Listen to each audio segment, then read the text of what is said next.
कार्तिक के महीने में एक बेलपत्र, 3 शमी पत्र। कार्तिक के महीने की दोनों अष्टमी में से किसी भी अष्टमी पर, चाहे उजाले की हो चाहे अंधेरे की, शुक्ल पक्षी की हो चाहे कृष्ण पक्ष की, एक बेलपत्र, 3 शमी पत्र। आप कभी दिल से, कभी मौका मिले हृदय से, दामोदर मास में, कार्तिक मास में अशोक सुंदरी वाली जगह का स्पर्श कर कर भगवान शंकर के शिवलिंग पर एक बार समर्पित कर कर देखना, और दूसरे वर्ष इंतजार करना कि तुमने कार्तिक महीने में अष्टमी के दिन बाबा को शमी पत्र बेलपत्र दिया था, क्या बाबा ने तेरे घर में धन और वैभव दिया कि नहीं दिया? जो स्थिति में गाड़ी चल रही थी वो स्थिति की गाड़ी तेरी पार हुई कि ना हुई?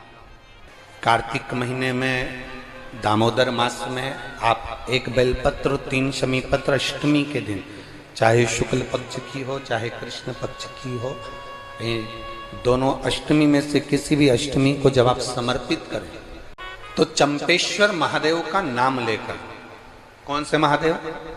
जम के बोलो जरा, सबकी आवाज आना चाहिए। चंपेश्वर महादेव, केवल चंपेश्वर महादेव का नाम लेकर आप अशोक सुंदरी का स्पर्श कराकर शंकर भगवान के शिवलिंग पर समर्पित करें। अशोक सुंदरी तो मालूम है ना सबको? ये जलाधारी, ये बीच में से जो 2 लाइन गई, गणेश कार्तिकेय, और बीच में एक लाइन जाती है मोटी सी शिवलिंग के सम्मुख में, उसको अशोक सुंदरी का स्थान कहा। शंकर भगवान के ऊपर जो जल की जलाधारी लगती है, जिसमें से बूंद बूंद पानी गिरता है, वो भगवान शंकर की 5 बेटियां हैं जो ऊपर कलश के रूप में रखी रहती हैं, जिसमें से बूंद बूंद जल नीचे गिरता है। जया, विषहरा, श्यामली बारी, दौतली, देव, शिव जी की 5 बेटी। शंकर भगवान की 6ठी बेटी अशोक सुंदरी बीच में।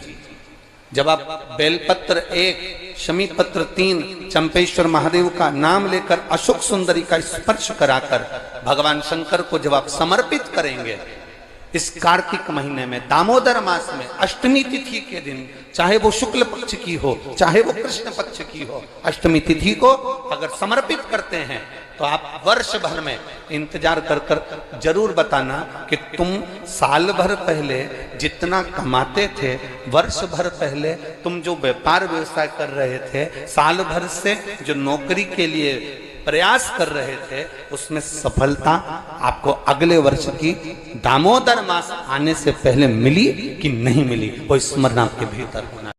दिन शंकर और पार्वती के मिलन का दिवस, और केवल एक माता पार्वती के अकेले मिलन का नहीं, 64 योगनियां तक भगवान शंकर से मिलने के लिए आती है। कहते हैं भगवान के जितने जितने विवाह हुए थे ना, उमा से, सती से, कात्यायनी, कुष्मांडा, चंद्रघंटा, स्कंदा, ये जितने जितने जितने भगवान के विवाह हुए थे, अनेक अनेक उमा आदि आदि जितनी भी भगवान की जो मंगल विवाह हुए थे, सारी माता पार्वती के जितने अंश हुए हैं, माता पार्वती के जितने स्वरूप हुए हैं, ये सारे स्वरूप, सारे अंश माता पार्वती के।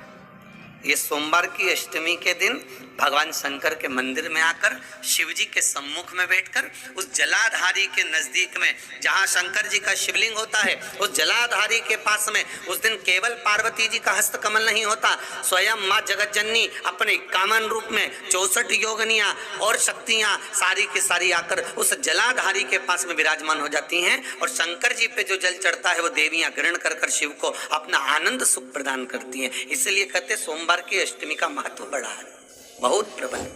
शंकर भगवान पे चढ़ा हुआ जल जो बहकर जाता है, उसको 3 जगह पर जरूर लगाना चाहिए। ध्यान से सुनिएगा। 9 ग्रह जो शरीर पर राहु, केतु, मंगल, बुध, शनि परेशान करते हैं, उसकी समाप्ति के लिए शिव पर चढ़ा हुआ जल नैनों पर, कंठ पर, मस्तिष्क पर, 3 जगह पर, जिसके प्रतिदिन शिव पर चढ़ा हुआ जल लगता है, उसको कभी 9 ग्रह परेशान नहीं कर सकते। शंकर की कृपा बरसती है, शंकर की करुणा बरसती है। कहते हैं सोमवार के दिन की अष्टमी पढ़ने पर, कौन से दिन? सोमवार के दिन कौन सी तिथि?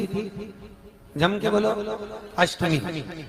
सोमवार के दिन अगर अष्टमी तिथि पड़े और उस दिन अगर 5 बेलपत्र भगवान शिव को समर्पित कर दिए जाए तो व्यक्ति जो सोचकर, जिस कामना से, जिस मनवांछित फल के लिए बेलपत्र चढ़ाता है, उसकी वो कामना मात्र 3 महीने में पूरी हो जाती है।